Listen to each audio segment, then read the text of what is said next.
aussi pour écouter ta parole. Car comme nous sommes ce matin, nous sommes censés de t'écouter régulièrement pour faire ta volonté, afin de recevoir ce que tu as écouté pour nous sur le ciel. Nous te supplions, l'éternel Dieu, durant cet instant, il y a de l'homme, il y a de la chair, que l'Esprit soit le maître absolu de nos enseignements, car tu connais nos désirs, tu connais nos réalités. S'il te plaît, Jésus, c'est toi ça. Pour cela, dispose nos cœurs. Non seulement d'écouter, au-delà de cela, de le mettre en pratique. Jacques va me dire, il ne faut pas seulement écouter la parole. Ce qui est beaucoup mieux, c'est de le mettre en pratique. Mon cher Saint-Esprit, nous sommes disposés. Au nom de Jésus. Nani Kolo, Pela Mambao, Awanasi, Mambotea, Kokani Nayo.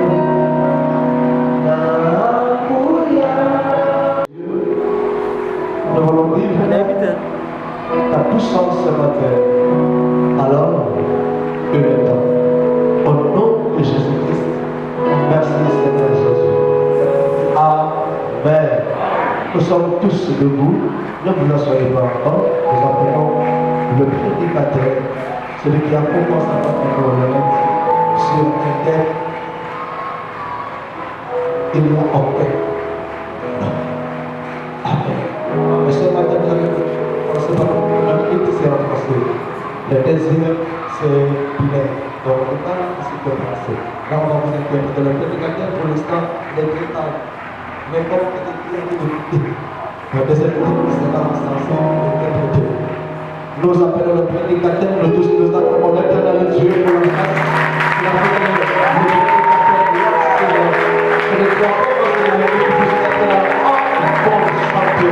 que Dieu soit venu.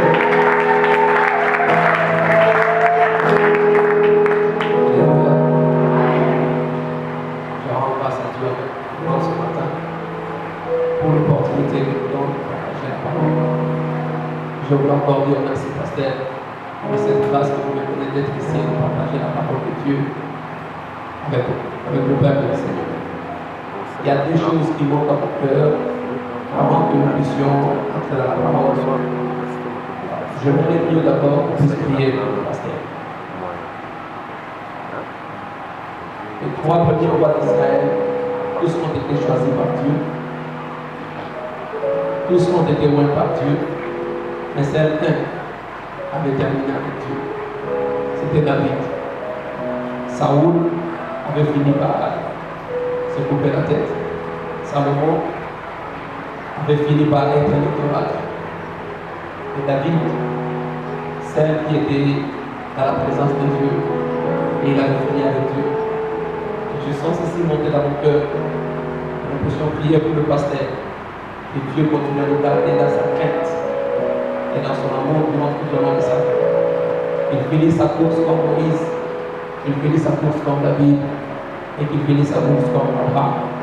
Puisque toutes ces 3 personnes sont mortes dans le bénin de l'Éternel, accomplissant la volonté de Dieu. Est-ce que nous pouvons prier pour votre pasteur? Élevez vos mains et prions pour l'homme de Dieu, par le nom de Jésus.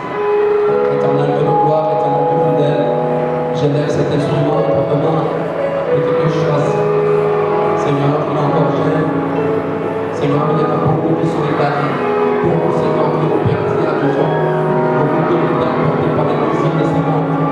Et toi, éternel de gloire, je te demande de nous protéger de l'égard de l'éternel de gloire de sa vie. Et le Seigneur de nous porter à la gauche, à droite, que tu lui donnes l'esprit que tu as donné à David, le cœur de la vie, le cœur d'Abraham, le cœur de Moïse.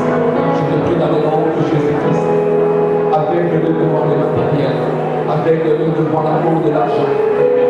Révèle-nous l'humilité de la gloire, Père, de la gloire, qu'il soit toujours humble, que ce soit la façon dont tu vas l'utiliser, dans le nom de Jésus-Christ.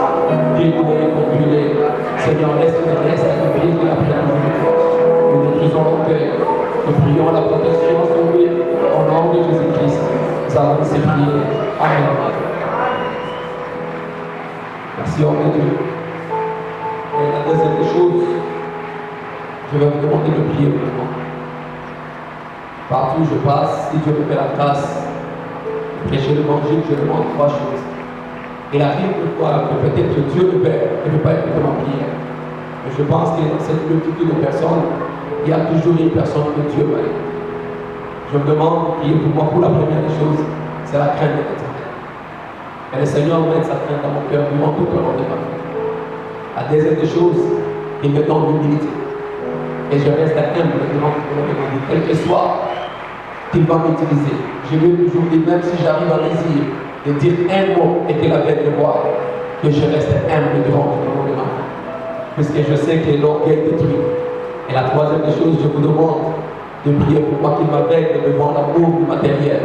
Et c'est ce qui détruit actuellement les hommes de Dieu, surtout précisément l'amour de l'argent. Est-ce que vous pouvez lever vos voix et vos mains et avant que nous puissions entamer, que vous puissiez prier pour moi, puisque j'ai besoin de vous prier.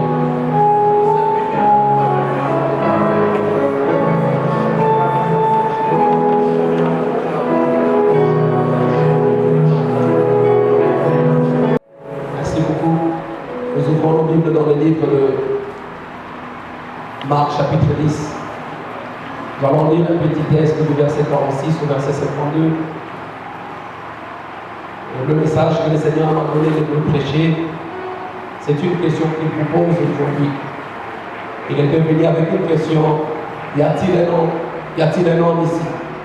Et nous avons développé pendant ces 5 jours, nous avons parlé, nous sommes entrés dans la prière. Mais ce matin, il veut te poser une question qui est simple. Après qu'il t'ait posé la question, y a-t-il un homme ici? C'est toi qui avais répondu oui. Maintenant, c'est à son tour maintenant de te demander quelque chose. Nous voyons, nous sommes dans le livre de Marc, chapitre 10, verset 46 au verset 53. La Bible dit, ils arrivèrent à Jéricho. Et lorsque Jésus en sortit avec ses disciples, une assez grande foule, les fils de Timée, Bartimée mendiant avec elle. Souligner cela, était assis au bord du chemin. Il entendit que c'était Jésus de Nazareth. Et il s'est mis à crier, fils de David, Jésus, aie pitié de moi. Souligner cela, plusieurs les reprenaient. Pour que je souligne cela, pour le faire taire, mais il criait beaucoup plus fort. Fils de David, aie pitié de moi. Soulignez beaucoup plus fort. Jésus s'arrêta et dit, appelez-les. Ils appelaient l'aveugle en lui disant, prends courage, lève-toi, il t'appelle. L'aveugle jeta son manteau et s'élevant d'un bond, vint vers Jésus. Il y a de certaines choses que tu ne peux pas obtenir de Dieu aussi longtemps que tu portes ton passé. Nous avons parlé de cela. Il a jeté son manteau. Ma question est simple ce matin. Quel est ton manteau? Qu'est-ce que tu dois encore de porter dans la présence de l'Éternel? Bartimée avait compris, étant aveugle. Il avait une révélation interne. Mais je ne peux pas entrer dans la présence de Dieu si longtemps que j'ai quelque chose de pire dans ma main. Il faut que je me débarrasse de quelque chose pour que j'obtienne quelque chose de la main de l'Éternel. Et il dit, l'aveugle jeta son manteau et s'élevant de bon, vint vers Jésus. Jésus, prenant la parole, lui dit, que veux-tu que je te fasse? Et c'est ce que je veux prêcher ce matin. C'est la question que le Seigneur te pose ce matin. Que veux-tu que je te fasse? Qu'est-ce que tu veux que le Seigneur te fasse ce matin? Il t'a posé la question premièrement, y a-t-il un homme ici? Tu as répondu oui. Mais maintenant c'est son tour, maintenant il te demande, puisque tu avais répondu oui, tu as fait, il te pose la question, que veux-tu que je te fasse? Mais regardez ce que l'aveugle dit. Rabouni, lui répondit l'aveugle, que je recouvre la vie.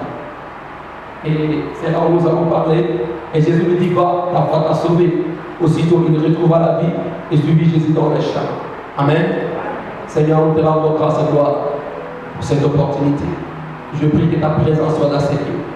Je me dépouille de toute gloire. Seigneur, cher Saint-Esprit, viens nous diriger, nous orienter. Prends contrôle de ces cultes, Seigneur. Par le nom de Jésus-Christ, nous avons ainsi prié. Amen. Vous pouvez vous asseoir. Angèle titulé, que veux-tu que je te fasse? Nous allons parler de 3 choses qui ont fait que l'aveugle Bartimée puisse recevoir de la main de l'Éternel, de la main du Seigneur Jésus, ce qu'il voulait. Puisque nous devons d'abord comprendre La Bible nous parle de cet aveugle. On l'appelle Bartimée, fils de Timée. Donc, premièrement, il était issu d'une famille. Il avait une maison, il avait une originalité. Il ne peut pas seulement venir de quelque part. Bartimée était là. Il était aveugle. Et je voudrais bien que vous compreniez, s'il y a une vie qui peut être vraiment, une vie qui peut être vraiment précieuse, c'est la vie d'un aveugle. Puisqu'un aveugle, premièrement, c'est quelqu'un qui dépend de l'autre. Un aveugle ne se déplace jamais de lui-même. Il a toujours besoin que quelqu'un puisse lui prendre par la main. Or, pour diriger un aveugle, il faut être patient. La patience demande de marcher avec un aveugle. Et vous pouvez voir ici que cet aveugle était au bord du chemin.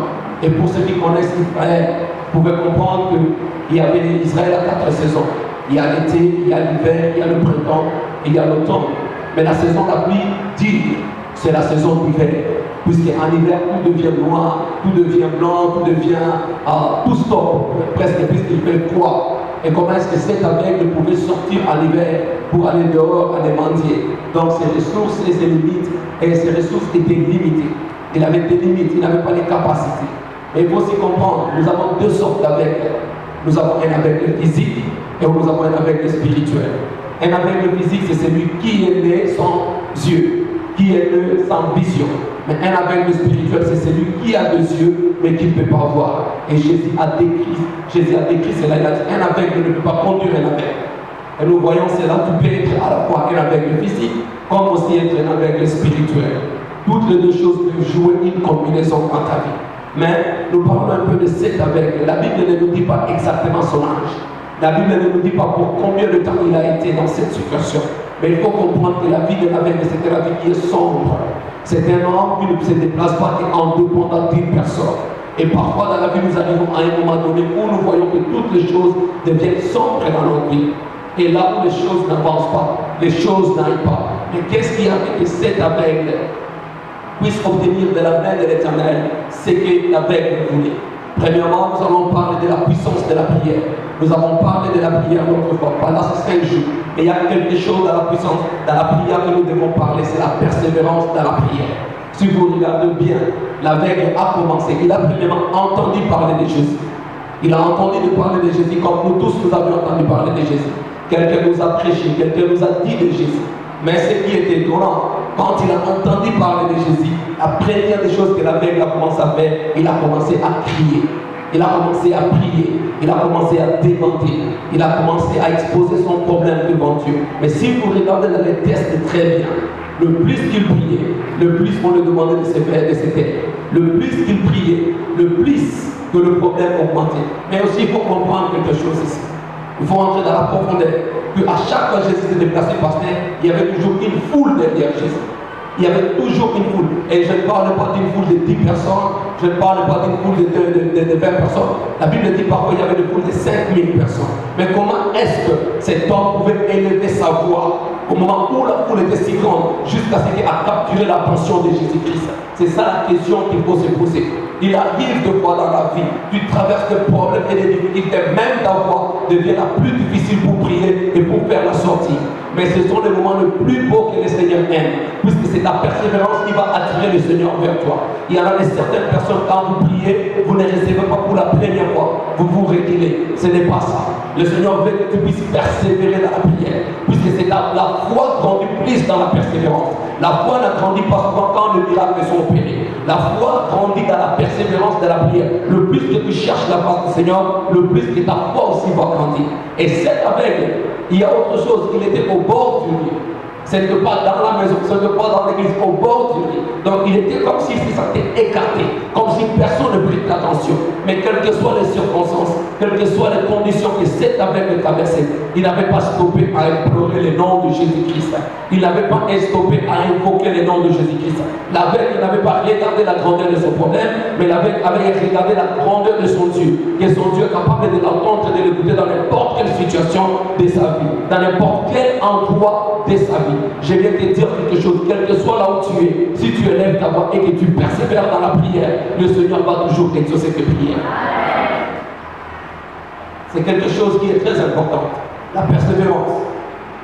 La persévérance dans la prière. J'ai toujours dit ceci, pasteur. On ne reconnaît jamais la valeur d'un diamant par celui qui vend les diamants. Ce n'est pas la personne qui vend les diamants qui connaît la valeur des diamants, mais c'est la personne qui va chercher les diamants dans la boue qui connaît la valeur des diamants. Et je le dis toujours, tu ne peux jamais te réjouir de la beauté d'une rose si tu regardes les épines. Jamais. Tu ne peux jamais te réjouir de la beauté d'une rose si tu regardes les épines. Si tu commences à prêter attention aux épines, tu ne vas pas sentir l'odeur de la fleur. Mais regarde la rose et tu vas te réjouir de la beauté de la rose. Qu'est-ce que je vais dire par là? Ta vie de prière déterminera de ce que tu vas avoir de la main de l'Éternel. Si tu regardes les obstacles au-devant de toi et que tes yeux ne sont pas fixés vers Dieu, tu n'obtiendras jamais ce qui est dans la main de l'Éternel. Puisque la première des choses que le diable va faire, c'est de te montrer toujours des problèmes. Mais nous avons parlé d'un homme ici, qu'on a appelé David, qui avait élevé son Dieu devant Goliath, et Goliath était tombé. Et nous voyons cet aveugle ici. Ils étaient décidés de ne pas reculer. Ils étaient décidés de ne pas céder. Quelles que soient les circonstances, quels que soient les problèmes, quelles que soient les difficultés, quels que soient les combats, l'aveugle a élevé sa voix.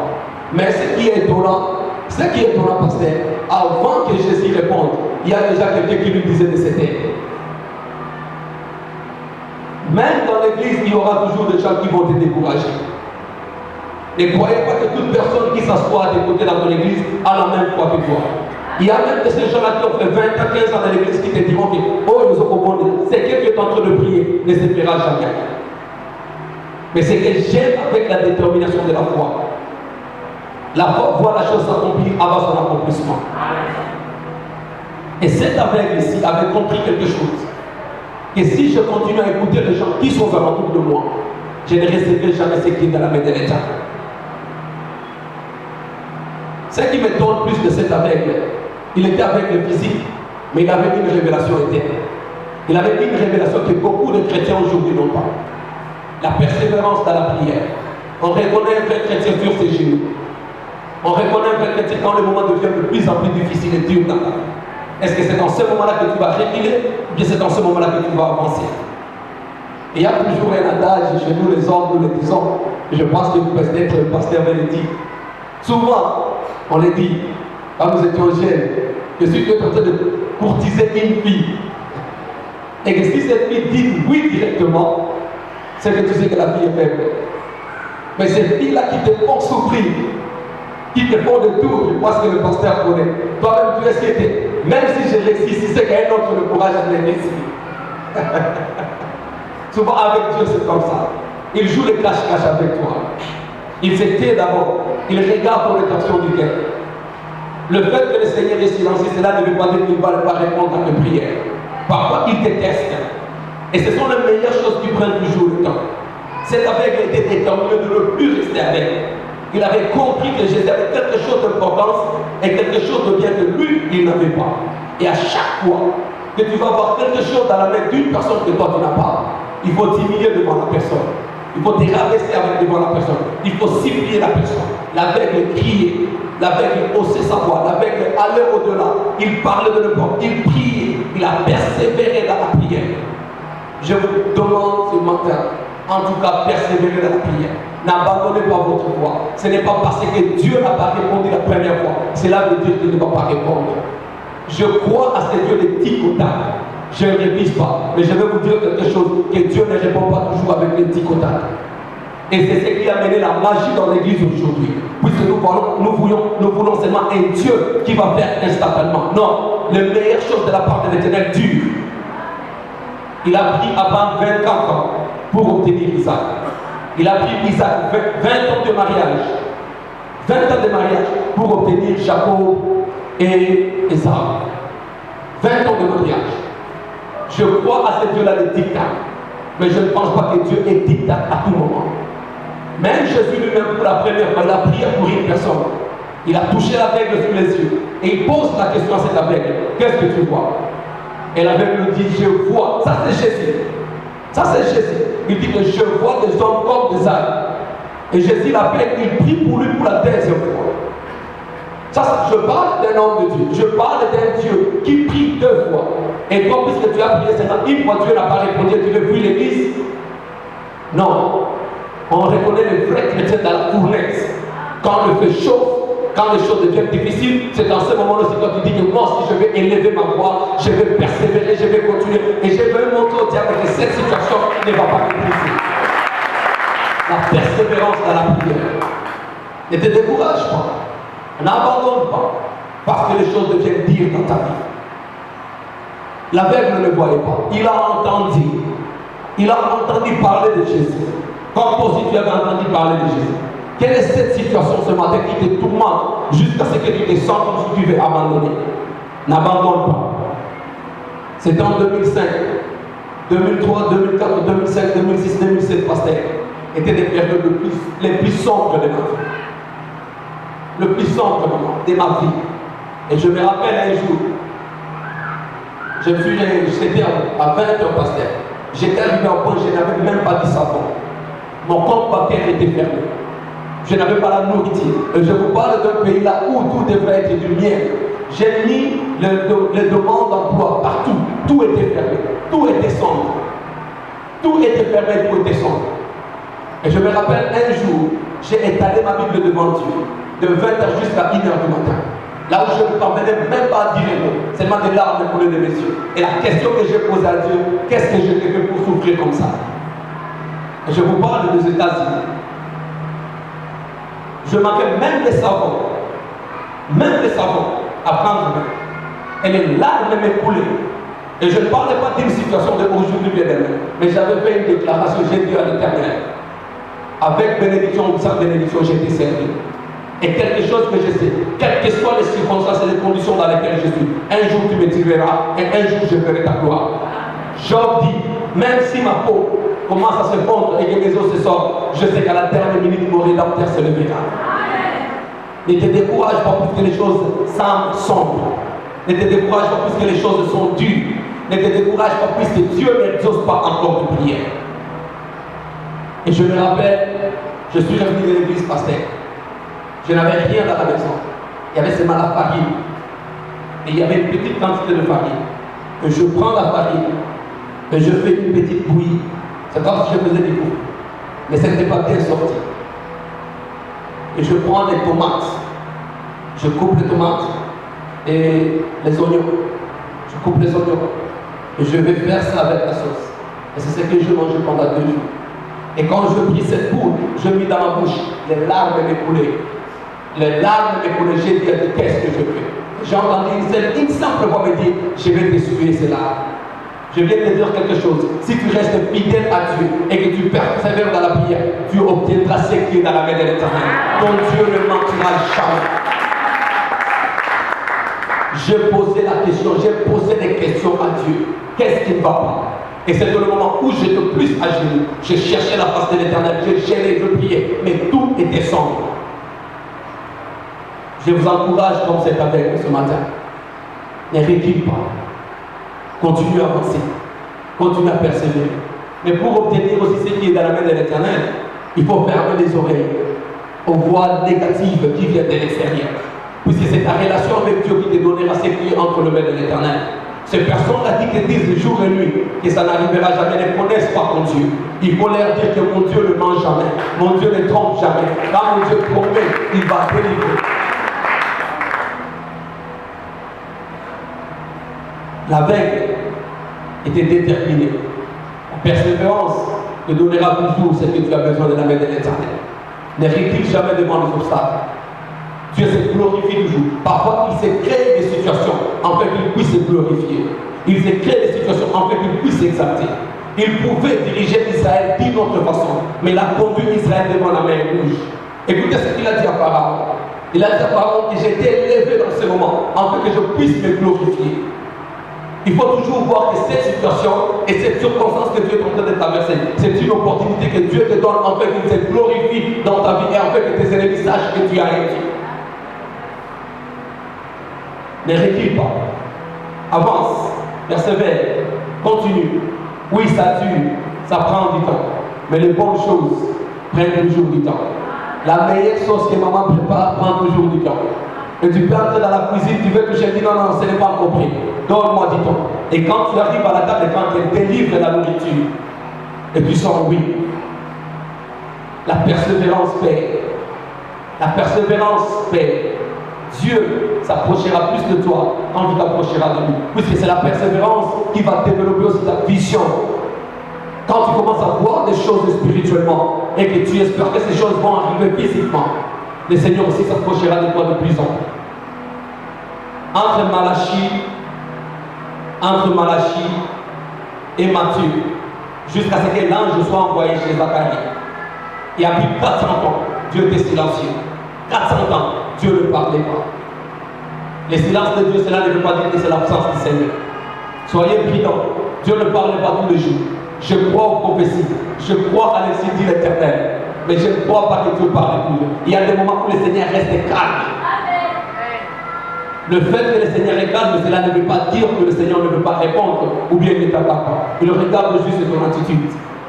Si Bartimée avait écouté la voix, si Bartimée avait regardé la grandeur de ce problème, Bartimée n'avait pas recevoir ce qui était dans la main de l'Éternel. Ça, c'est la première des choses que nous parlons de la persévérance. Nous allons parler pour la deuxième des choses. Ce qui a fait que Bartimée obtienne de la main de l'Éternel, c'était son manteau. Jésus a appelé Bartimée. Il a dit: Bartimée, viens. Quand nous tous nous avons été appelés, nous tous nous sommes venus devant l'Éternel. Mais Bartimée avait une révélation interne que beaucoup de gens n'ont jamais cru. Je ne peux pas aller dans la présence de l'Éternel en ayant quelque chose de pire sur moi. Le manteau de Bartimée représente beaucoup de choses dans ta vie. Ça peut représenter le péché chéri que tu as. Depuis que tu es converti, mais tu es toujours lié à un péché. Depuis que tu es converti, tu n'abandonnes jamais ton sale caractère. Depuis que tu es converti, tu viens à l'église jour et nuit, mais tu ne donnes jamais ta dîme. Tu viens à l'église jour et nuit, mais tu n'as jamais, toi, tes offrandes ne se limitent à 1000 francs. Tu es égoïste jusqu'à ce que tu deviennes égoïste devant Dieu. Le manteau de Bartimée représente la haine, la colère, le manque de pardon. Tu es dans l'église ici, mais tu gardes quelque chose dans ton cœur contre une personne qui t'avait blessé pour longtemps. Est-ce que tu peux laisser ce manteau aujourd'hui? Bartimée avait compris, pour que j'obtienne quelque chose dans la présence de Dieu, il faut que je me débarrasse de mon passé. Est-ce que tu es prêt de te débarrasser de ton passé? Qu'est-ce que tu es en train de porter dans ton cœur? Qui portes-tu dans ta vie? Pourquoi est-ce que tu vas porter ce fardeau avec toi? C'est avec reçu une révélation et une vision que je dois laisser mon manteau derrière moi. Peut-être pour vous, vous ne comprenez pas la valeur d'un manteau dans l'hiver. En hiver, le manteau, c'est ton meilleur ami. Et ce manteau devrait être quelque chose de cher. Tu es dans l'église pour longtemps et tu continues à vivre dans la fornication. Et tu te poses la question: pourquoi est-ce que ma vie ne change pas? Comment est-ce que l'Éternel va bénir quelque chose qui est impie? Dieu ne bénit jamais quelque chose qui est impie. Dieu bénit toujours quelque chose qui est pire. Tu ne peux pas demander à Dieu de bénir une relation dont tu as commencé dans l'impurité.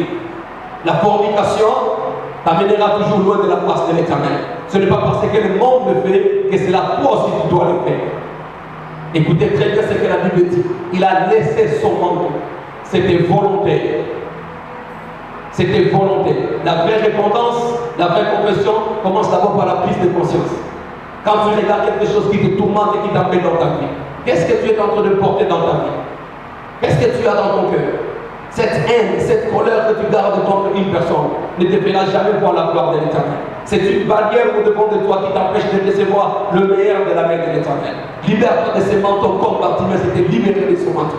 Libère-toi de ton passé. Libère-toi de cette douleur. Oui, ils t'ont blessé. Oui, ils t'ont fait du mal. Oui, tu as été déçu. Mais c'est le temps que le Seigneur m'envoie de te dire: libère-toi de ces manteaux. Laisse ton manteau derrière toi. Ton destin est plus grand que toi. Si tu continues à te maintenir avec ton manteau, tu ne verras jamais la gloire et la grandeur de l'Éternel dans ta vie. Ce manteau était précieux. Et comment est-ce que cet aveugle avait réussi cette révélation? Comment est-ce que cet aveugle avait réussi cette vision? Pourquoi? Qu'est-ce que tu portes en toi? Qu'est-ce qui te détient? Tu as prié, tu as prié, tu as prié. Le Seigneur m'envoie aujourd'hui te dire: regarde ta vie. Tu as encore quelque chose en toi. Ces péchés chéris que tu portes en toi. Saoul avait perdu la gloire, avait perdu le royaume à cause d'un péché chéri qu'il avait en lui et qu'il n'avait jamais vu. C'était l'orgueil. Et Dieu était prêt. Le passage le plus pour moi, pasteur, qui me fait mal dans la Bible, c'est quand le Seigneur commence à te rappeler ce que tu étais. Il faut être prudent. quand Dieu te parle, quand Dieu commence à te rappeler là où tu t'avais pris, il faut savoir qu'il y a quelque chose de mal qui vient au devant, si tu ne te répands pas. Et Dieu va rappeler à Saoul, quand tu étais petit, à tes propres yeux. Tu peux t'imaginer que Dieu commence à te rappeler. Quand tu étais petit, à tes propres yeux, j'étais pris, j'étais choisi, j'étais mis comme roi de mon père. Mais aujourd'hui, à cause de l'orgueil, tu commences à perdre et tu commences à me désobéir. Ce manteau-là peut symboliser l'orgueil ici dans ta vie. Est-ce que tu es tellement orgueilleuse que personne ne peut te parler? Même quand le pasteur te prêche, même quand le pasteur te conseille, tu mets ça derrière ton dos et tu penses toujours que tes voix sont toujours de meilleures voix. L'orgueil va te détruire. L'orgueil va te tuer. N'arrive pas à laisser où Saoul était réprimandé par Dieu. Laisse le manteau. Laisse-les partir. Laisse ton passé derrière toi. Il n'y a rien de bon dans le passé. Le futur est toujours merveilleux et glorieux par rapport à ton passé. Je l'ai toujours dit. Il ne faut jamais laisser ton passé venir dans ton présent en fait d'affecter ton futur. Qu'est-ce que tu détiens encore dans ton cœur? La rancune, la haine. Qu'est-ce que tu détiens dans ton cœur? Tu as été violé, tu as été tabassé, tu as été maltraité. Laisse partir. Pour obtenir de la main de l'Éternel.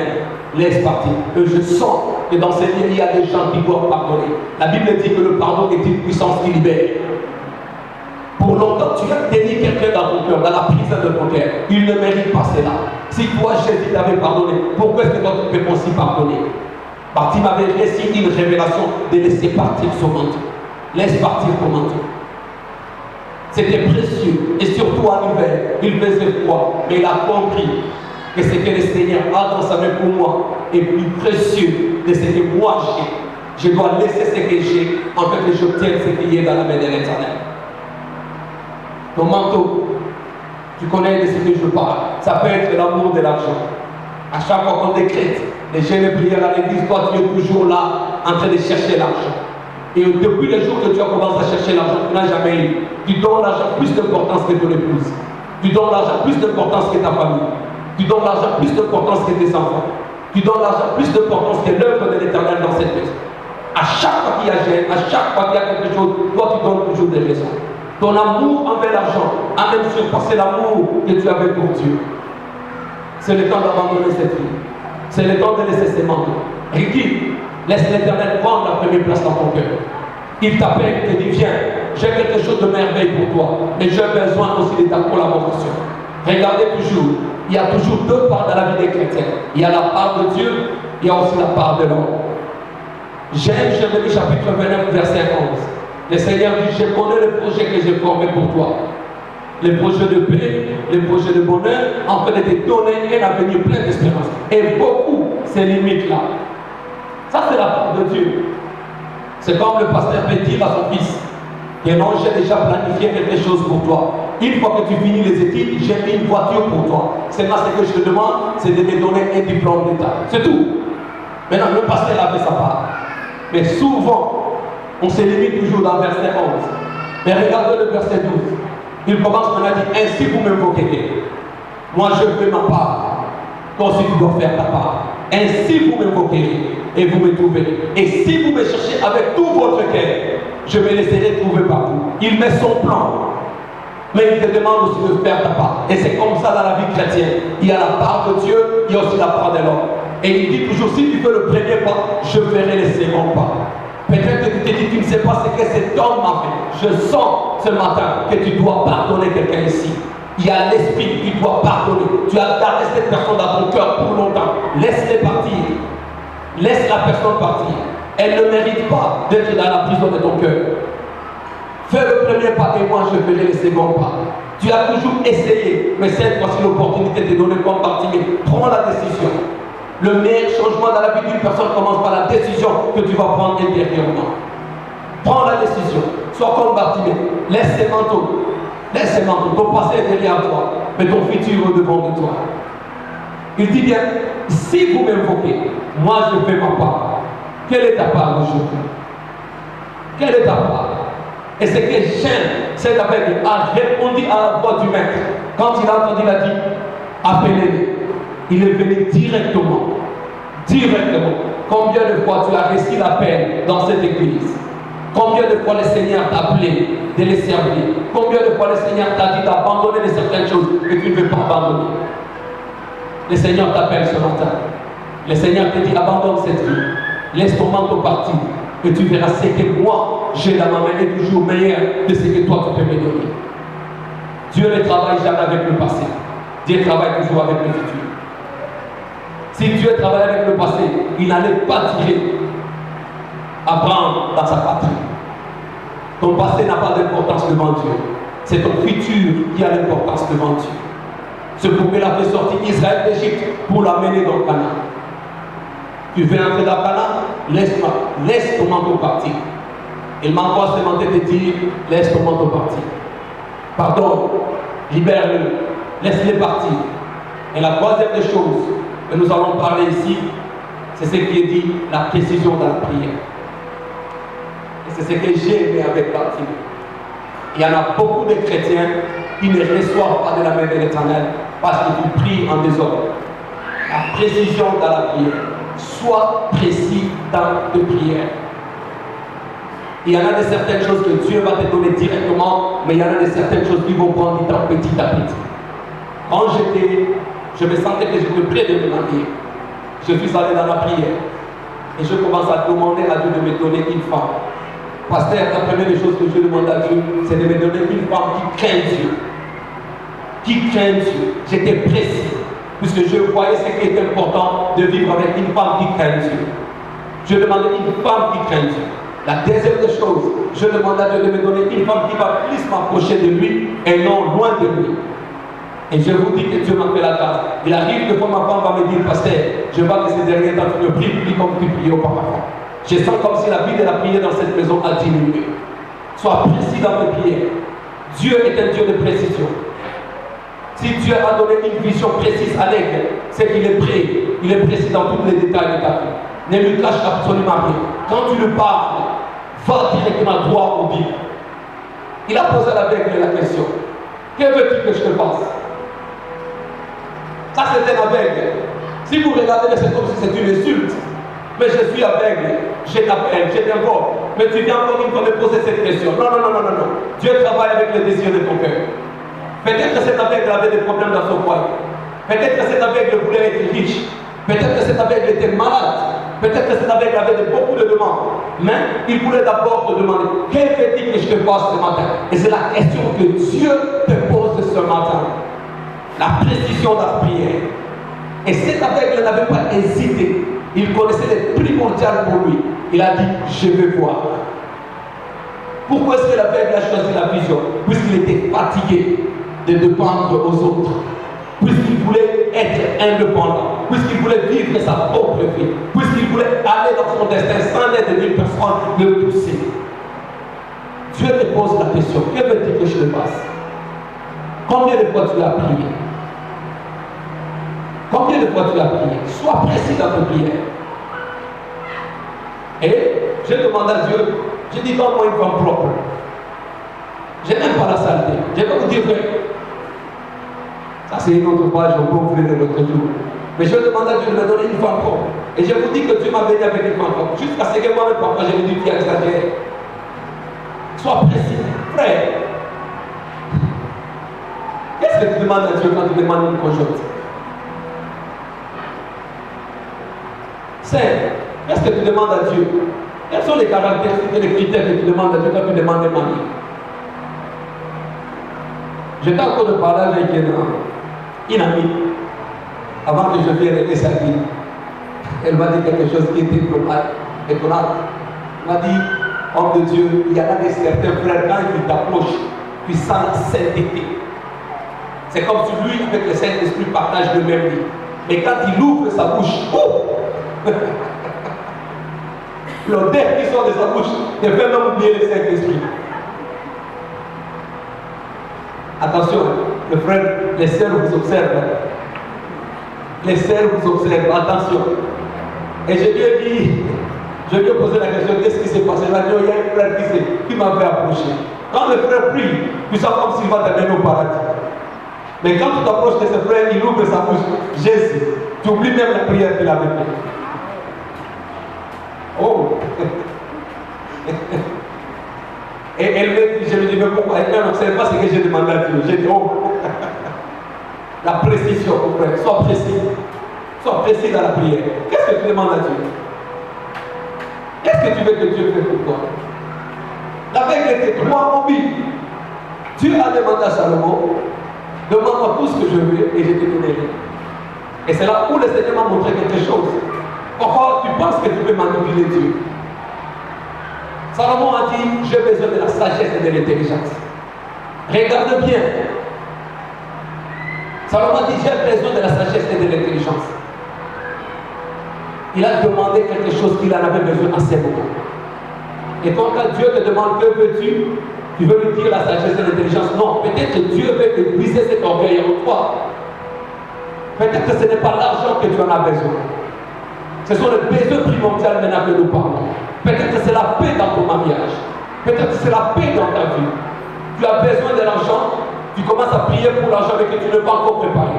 Et les mêmes bénédictions que Dieu te donne t'écartent de lui. Peut-être que toi c'est la discipline devant les femmes.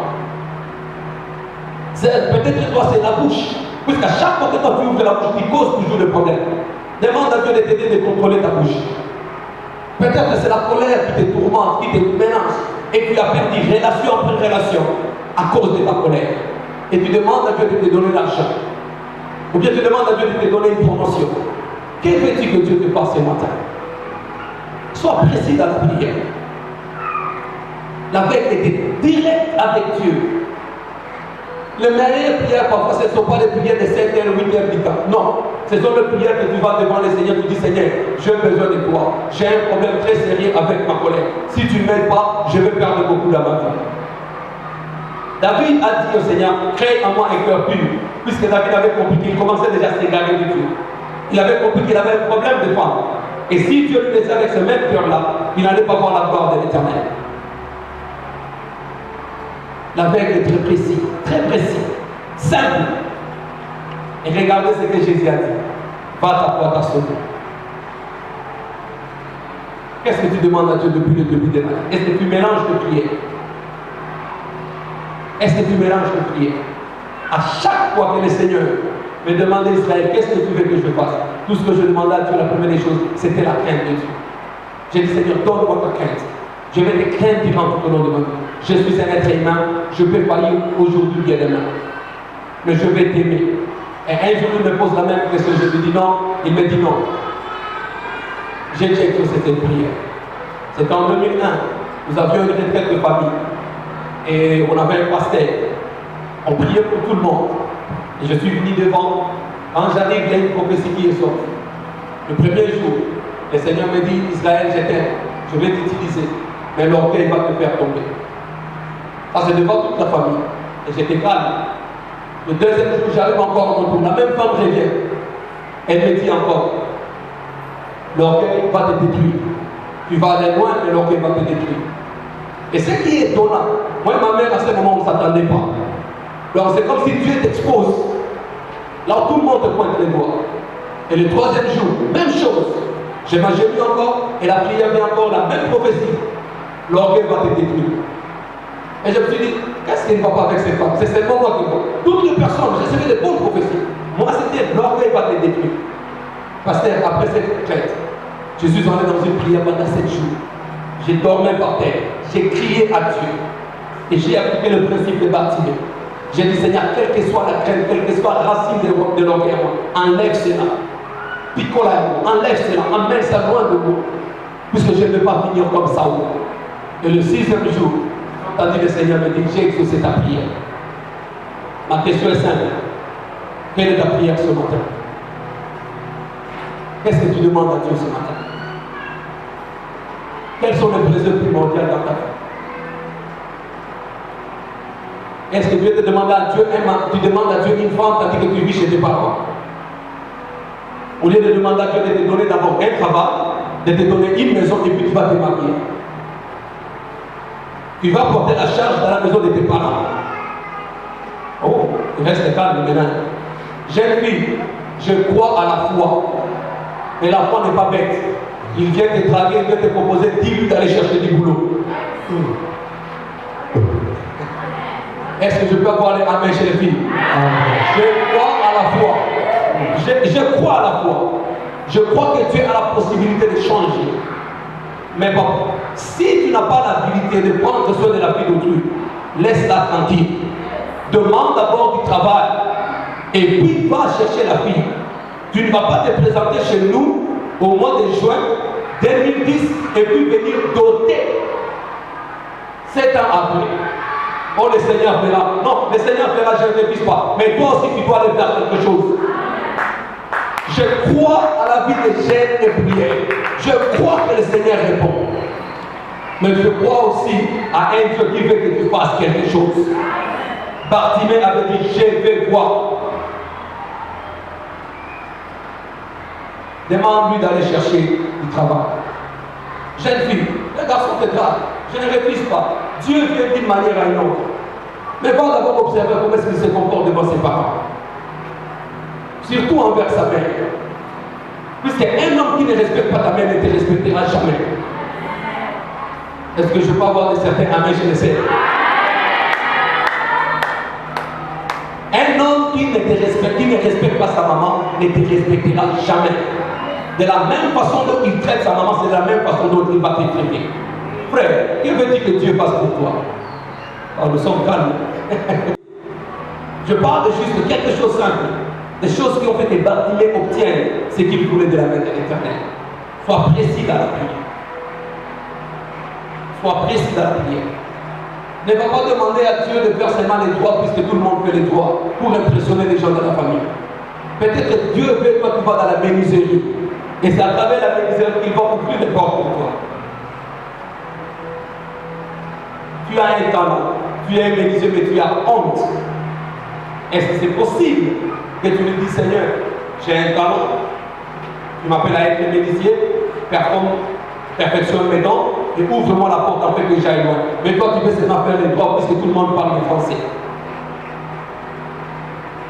Et quand on t'amène là pour te défendre au français, c'est comme s'il y avait une guerre de deuxième guerre mondiale de problèmes et de problèmes.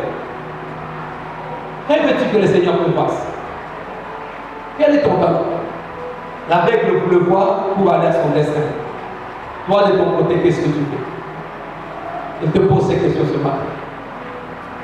Pourquoi nous allons continuer dans la prière? J'aimerais mieux que tu penses un peu et que tu sois précis.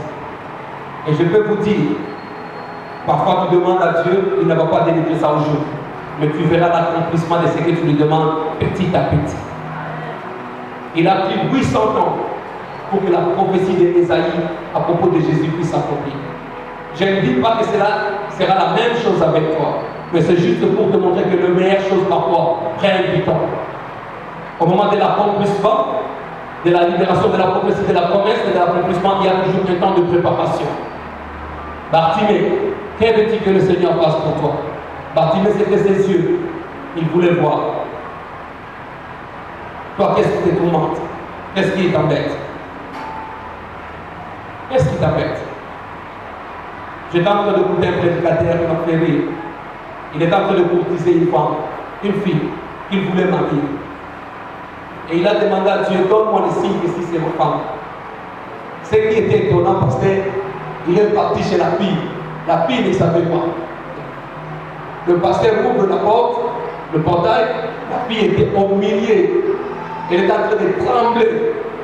Elle donnait des coups de tête aux hommes. C'est vrai.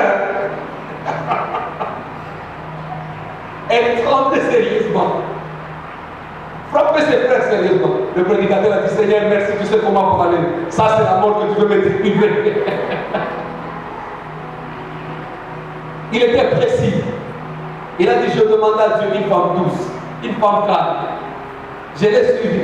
Je demandais à Dieu une femme qui va me faire honorer et respecter devant mon famille. Parce que quand tu pries, demande à Dieu de te donner un homme qui va t'honorer devant ta famille. Demande à Dieu de te donner un homme qui va te faire respecter devant ta famille. Pas un homme qui va toujours te retourner chez toi avec un œil gonflé. Et quand tu viens le dimanche pour chanter dans la chorale, tu commences à mentir. La bête à qui n'a pas. Pourquoi est-ce qu'elle est en anxiété quand samedi? Maintenant, nous devons donner des excuses pourquoi la sœur ne voit pas. Précision dans la prière. Tout comme, c'est une petite prière, hein? Mais ça a beaucoup d'impact. Ça a beaucoup d'impact, je vous garantis. Il n'y a aucun mariage qui est parfait, il n'y a aucun couple qui est parfait. Mais je vais vous dire quelque chose. J'avais demandé à Dieu de me donner une femme de prière. Il arrive le point le matin, nous nous réveillons, pasteur, les 5 premières années.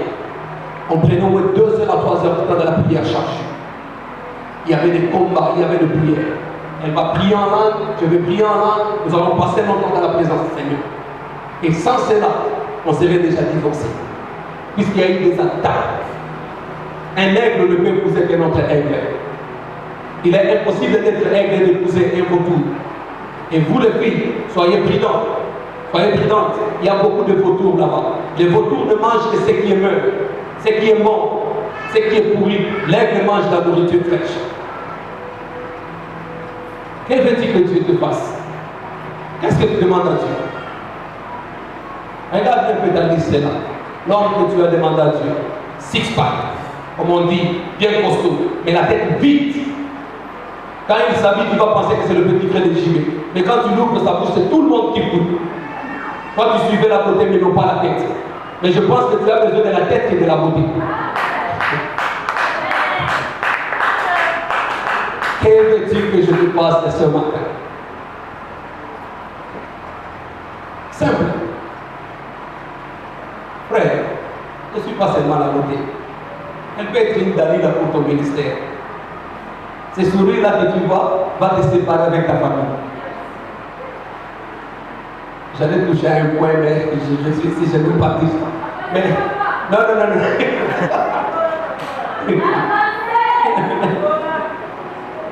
C'est, frère, soyez prudents dans vos choix. Tu étais très bien avec la famille depuis que tu es entré dans la famille, maintenant tu es en prison. Tout marchait très bien depuis que tu t'es rencontré avec elle, tout tombe maintenant par terre. Ces sourires-là peut être une épée qui va te déchirer un peu. Va plus dans la prière. Je me rappelle, pasteur, c'était la première fois que je me rencontre avec le pasteur Dalo. Nous étions en Nairobi avant qu'il rentre ici. Et il y a une fille que je courtisais. Et quand j'arrive à l'église, c'est pourquoi il est nécessaire, s'il te plaît, je vous en supplie, de goûter à la voix de mon pasteur, surtout ceux qui craignent Dieu. Et le pasteur m'appelle et me dit, Israël, j'étais en train de te chercher. Et vous connaissez comment est-ce qu'il parle. On entre dans les bureaux, il me dit, Israël, est-ce que tu as besoin de te marier un jour? J'ai dit, pourquoi pas, pasteur? Il m'a dit, hier soir, j'étais en train de prier pour toi. Et je te vis avancer. Mais tu portais quelque chose derrière ton dos. Mais le plus que tu t'approchais, c'est que tu avais sorti tes mains. Et c'était un gros diamant qui brillait.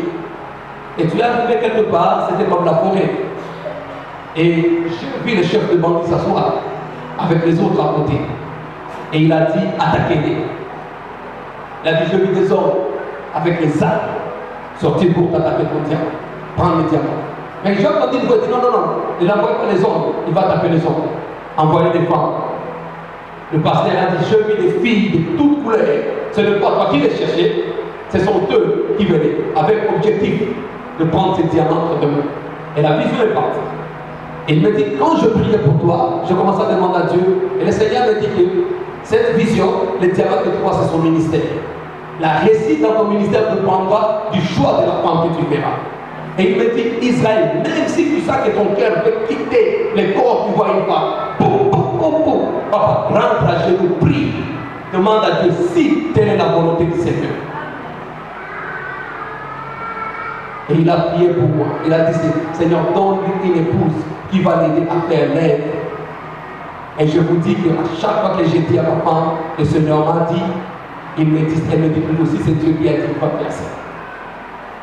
Il a prié, il a dit, Seigneur, donne-lui une épouse qui ne va pas l'intercaler et qui va développer ce qui est bon. Et j'ai dit merci. Quand je suis arrivé aux États-Unis, vous parlez de femmes, parce qu'on parle de femmes, tu vois des tentations face à face comme ça, des numéros de téléphone. Puisque là, les femmes ne sont pas comme ça. Elles te traquent, et puis elles t'invitent au restaurant et elles payent, et puis elles te donnent l'argent. Mais je me souvenais toujours de ce que le pasteur a dit. Et je conclue par ceci. Quand tu connais ce que tu veux, tu connaîtras aussi ce que tu ne veux pas. Si tu veux un mariage calme, une vie calme, tu sais très bien que je ne peux pas tromper ma femme. Si tu veux une vie de prière forte, tu sais très bien que je dois m'éloigner du péché. Si tu veux une vie prospère financièrement, tu connais très bien que je dois donner ma dîme et mes offrandes. Et si tu veux aller loin dans ta vie, tu connais très bien que Dieu a mis une autorité spirituelle sur moi et j'ai besoin de ses bénédictions. Est-ce que nous pouvons nous lever? Est-ce que tu peux être comme Bartimée ce matin? Est-ce que tu peux amener ton problème devant Dieu et lui dire, juste dans quelques mots, le Seigneur te pose la question, que veut-il que je te fasse? C'est la question qui t'est posée. Que veut-il que je te fasse? Élève un peu la voix, parle au Seigneur, puis nous allons lancer un appel ici. Bartimée, que veux-tu que je te fasse ce matin? Tu es dans la présence de Dieu. Regarde un peu ton problème. Regarde un peu ce que tu traverses. Et viens expliquer à Dieu ton problème ce matin. Qu'est-ce que tu veux? S'il y a une liste que tu vas encore revoir, une liste que tu vas encore changer, les caractéristiques, les caractères de la femme, tes projets, tes business, tout ce que tu en as besoin, est-ce que c'est possible que tu le fasses encore? Dans le nom de Jésus-Christ, élève ta voix et parle à Dieu. Parle à Dieu. Parle à Dieu. Au nom de Jésus-Christ. Dis à Dieu ton problème ce matin.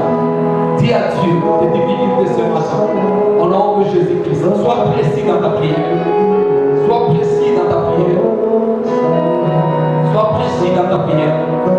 Au nom de Jésus-Christ. Sois précis. Sois précis. Sois précis dans ta prière. Bartimée, Bartimée, Bartimée.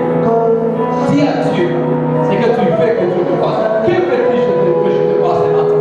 C'est la question qui t'est posée. Si tu as pardonné, pardonne. Si tu as pardonné, laisse, libère. Laisse-les partir. Laisse-les partir. Laisse-les partir. Pardonne-les. Pardonne-les, libère-les. Libère-toi de ces manteaux. Libère-toi de ces péchés. Car c'est dans la prière. Si c'est la vie de prière que Dieu, que tu veux que le Seigneur augmente, dis-lui ce matin. Parle-lui ce matin. Seigneur, je vais être un homme de prière. Je vais être un homme de foi. Je vais persévérer dans la prière. Je vais continuer. Je vais te craindre plus. Augmente ta crainte à moi, Seigneur. Oh, Bartimée, je vais être digne vraiment. Je vais être humble. Couvre-moi de l'humilité. Je vais être humble. Laisse-moi être humble. Seigneur, je sais que j'ai des problèmes, mais je vais être humble dans le nom de Jésus-Christ. Moi, j'ai un problème de la colère. Je me fâche rapidement.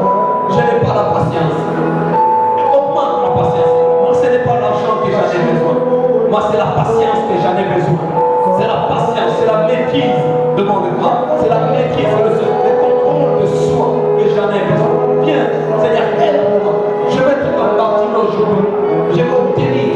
Mais je prie peut-être pour non pas pour moi, mais pour mes enfants. Je prie pour la génération à venir. Bartimée, Bartimée, Bartimée, Bartimée, Bartimée, au nom de Jésus-Christ. Bartimée, réponds ton cœur devant lui. Dis-lui ton problème. Expose-lui ton problème. Qu'est-ce que tu veux qu'il te fasse? C'est la question qu'il te pose. C'est la question qu'il te pose. C'est la question qu'il te pose. Que veux-il que je te fasse? Que veux-il que je te fasse ce matin? Que veux-il que je te fasse ce matin? Je vais répondre à ta prière, mais j'ai besoin de toi. J'ai besoin de toi. J'ai besoin de toi. Parle-moi de ton problème. Parle-moi. Parle-moi. Mon cœur est ouvert. Mes bras sont ouverts. Mes mains sont ouvertes pour t'accueillir. Peut-être que tu souffres de rejet. Tu souffres de complexe d'infériorité. Le Seigneur a besoin de toi. Il a besoin de toi. Dans le nom de Jésus-Christ. Nous allons, tous les yeux fermés, nous lancer un appel ici.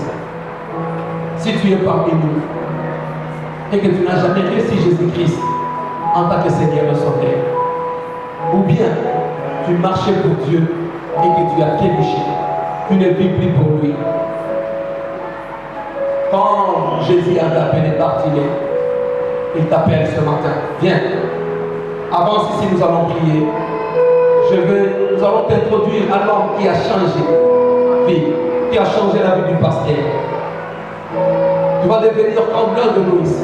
Si tu es ici et que tu n'as jamais donné ta vie à Jésus-Christ, la vie est courte en train de jouer avec ta vie. Dieu juste est à un pas où tu ne sais pas ton adresse, ton identité, là où tu passeras le reste de ta vie. Le Seigneur t'appelle ce matin. Le Seigneur t'appelle ce matin. Avance.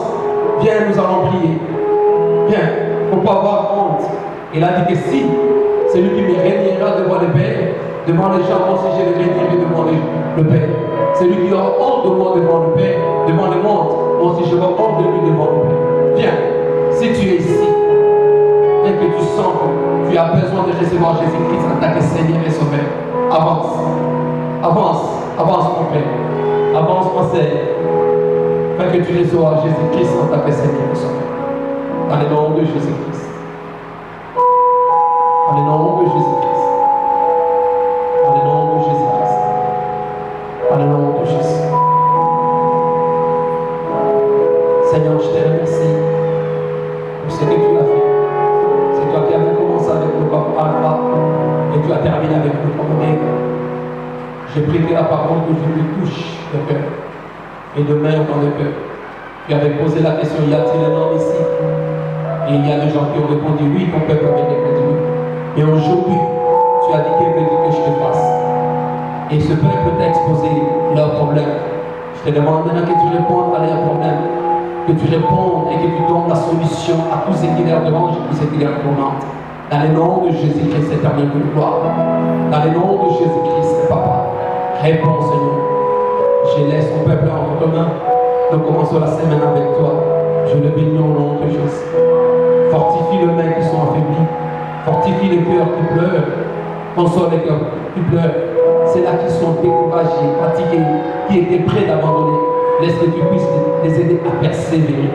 Ceux qui avaient la haine, l'amertume dans leur cœur, qui avaient gardé les gens dans la prison de leur cœur, Seigneur, libère-les au nom puissant de Jésus-Christ.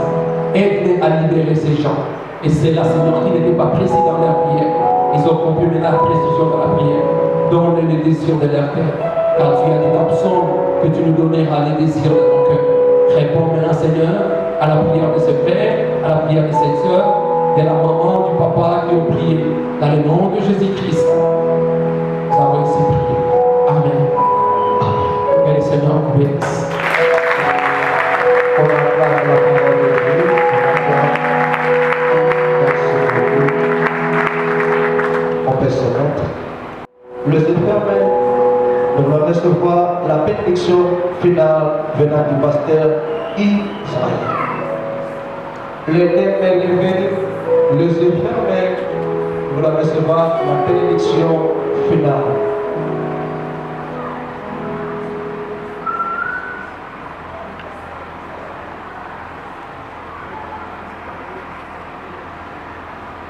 C'est avec un cœur de joie et me sens de ta présence.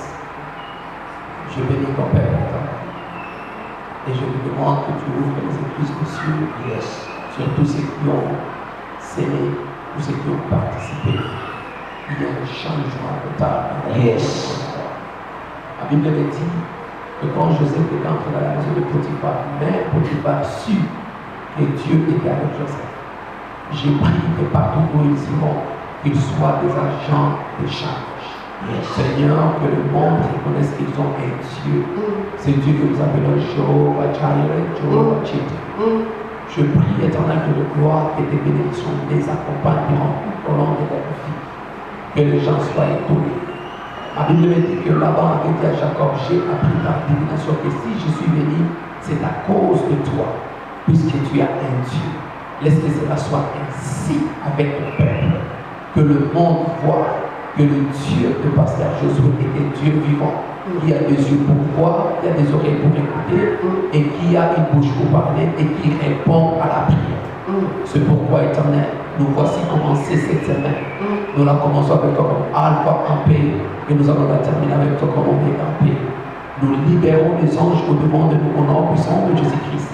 Ces anges protecteurs, en fait de nous protéger, de nous garder durant tout au long de cette semaine. Laisse que tout véhicule que nous allons prendre soit couvert avec le sang de Jésus.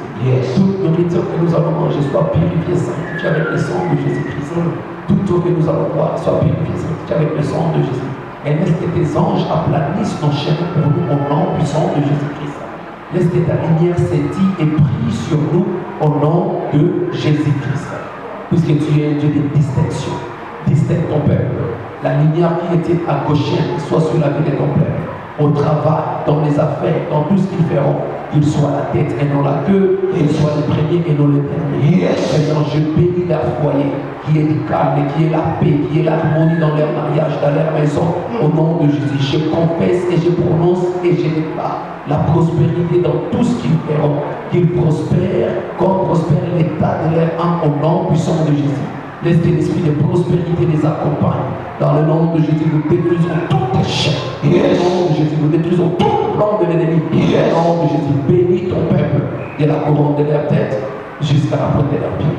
Qu'ils soient couverts de la nuée et de la gloire de l'Éternel, afin qu'ils deviennent invisibles aux attaques et aux plans de l'ennemi.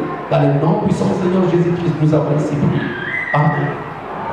Oui, le bonheur et la grâce m'accompagneront tout le jour de ma vie et j'habiterai dans la maison de l'Éternel Dieu jusqu'à la fin de mes jours. Au nom de Jésus-Christ. Amen. 11 semaines.